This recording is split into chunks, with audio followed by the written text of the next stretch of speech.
Alright, what is going on, you guys? It's James from James Gypt House, and today's ball python video, not a lot has not a lot has actually happened. So let's go back to the Google Drive. I had bought some rodents. I don't remember how much or what I got, but I remember it was 475, so I added that. So we're getting close to 900.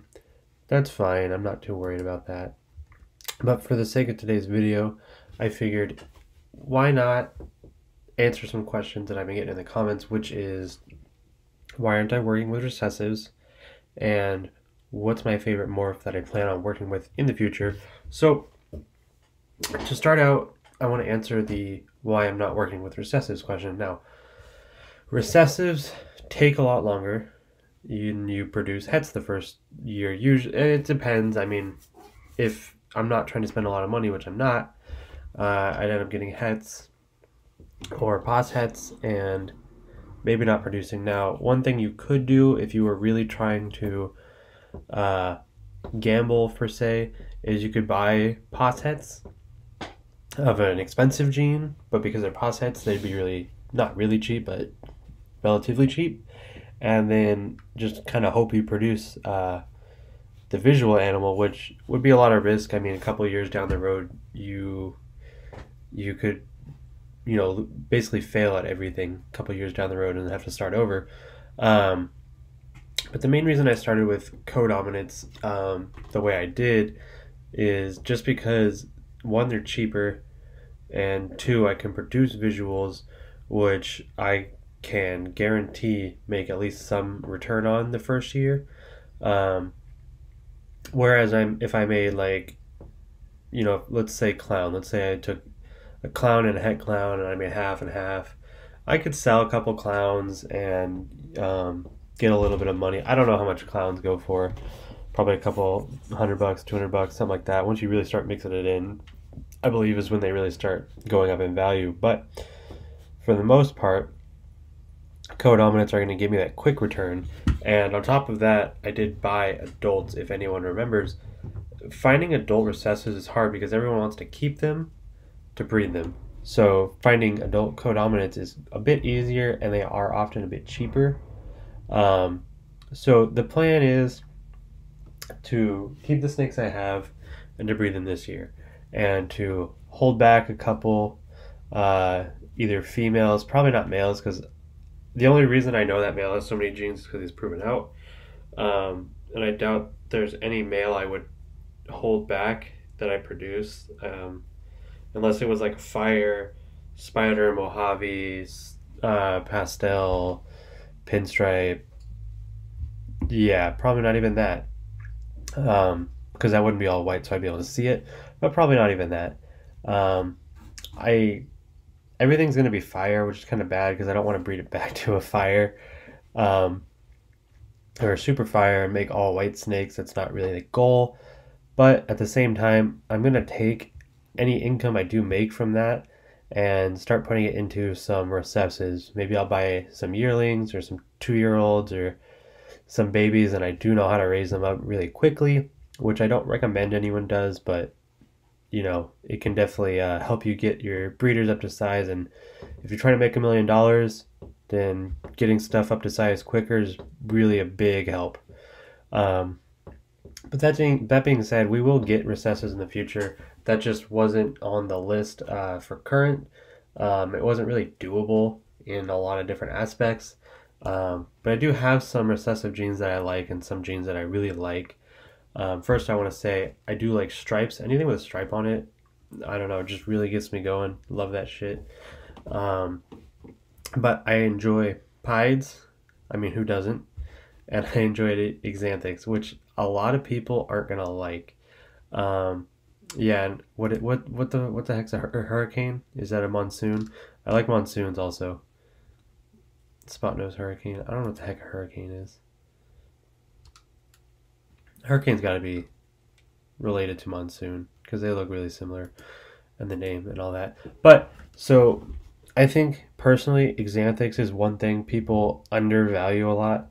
If you go in any other reptile, like if you go in if you go under any other category, carpet pythons, leopard geckos, crested geckos, anything, Xanthics are way up there.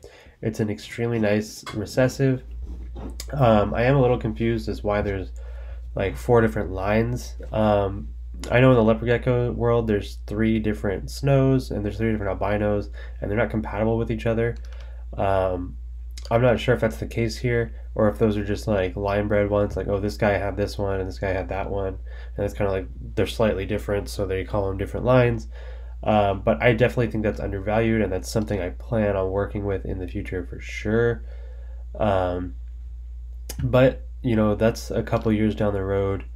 Hopefully, I produce some nice animals this year, some good gene combos. If I even produce this year, you know, there's definitely a chance I won't. This is my first year. I bought all adults. There's always a risk you're taking there, but I figured I want to look at some of these expensive snakes. I'm not even gonna look at this chimera. If you don't know anything about chimeras, I can't really help you. Um, well, I could, but I don't have the time. Let's look at some of these. So this is a pastel stranger butter clown ball python. Now I do like that.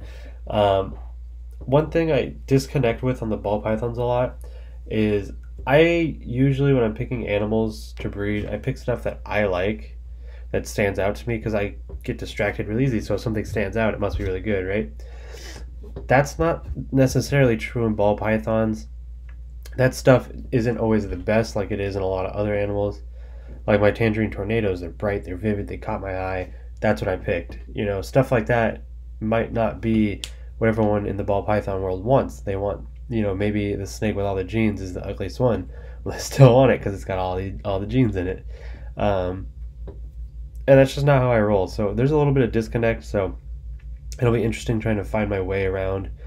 A pastel stranger butter leopard het clown. I'd be interested to see what clown does to that. This one I honestly don't like. There's not a lot. I could see why it's so expensive. I don't know what carbon is. Clown obviously doing a lot there. This is awesome. I know Stranger GHI Mystic, Leopard Het Clown, Pos Het Clown. That's really cool. I don't think a lot of people would like that. Jason Amos, he's actually really local to me. I believe he's moving. So I live in Vacaville now. I believe he lives right here in Vacaville. Or maybe Vallejo.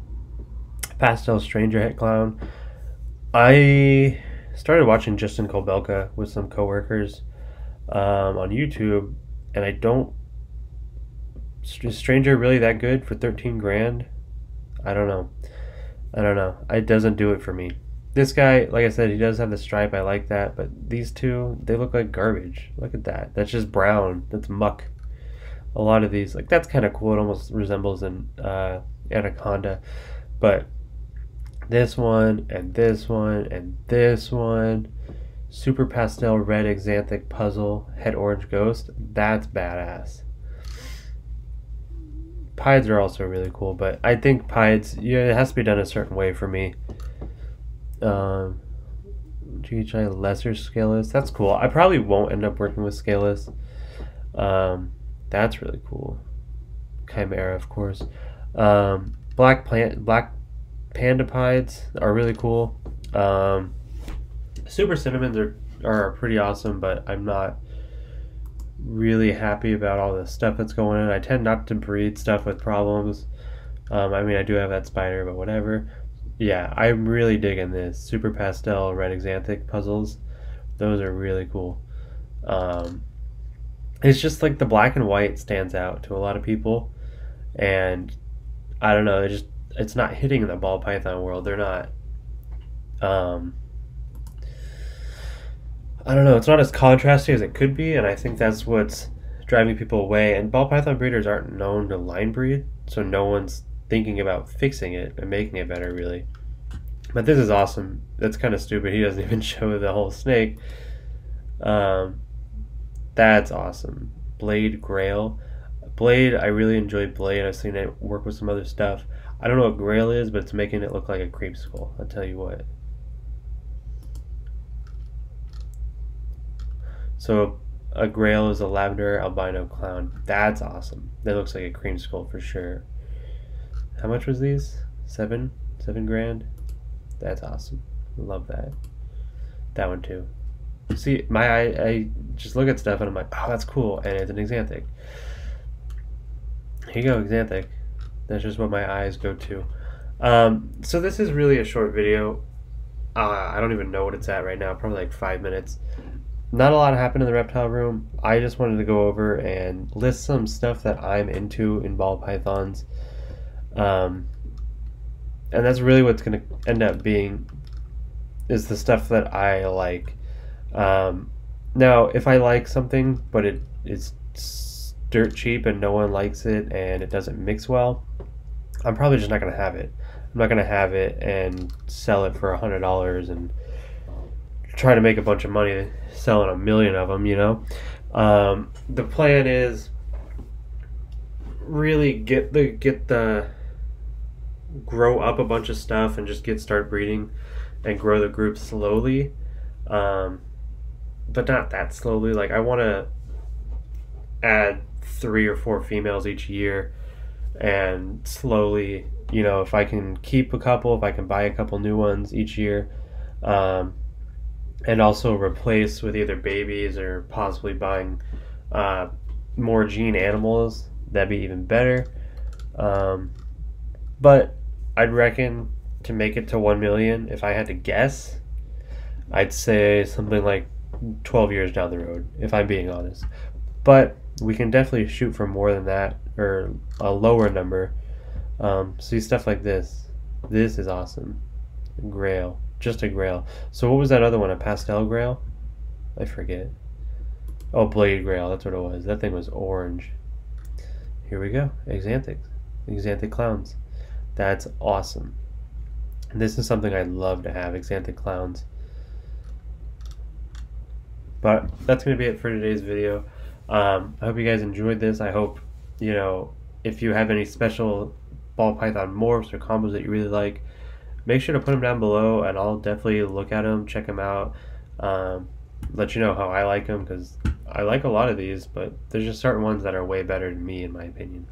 So make sure to like, comment, subscribe. All that definitely helps out this channel. I think we just did like 300 subscribers, so we're definitely shooting up really fast, which is awesome. And I hope you guys have a good week. This should be coming out Thursday, so hope you enjoy your Thursday and Friday, and have a good weekend.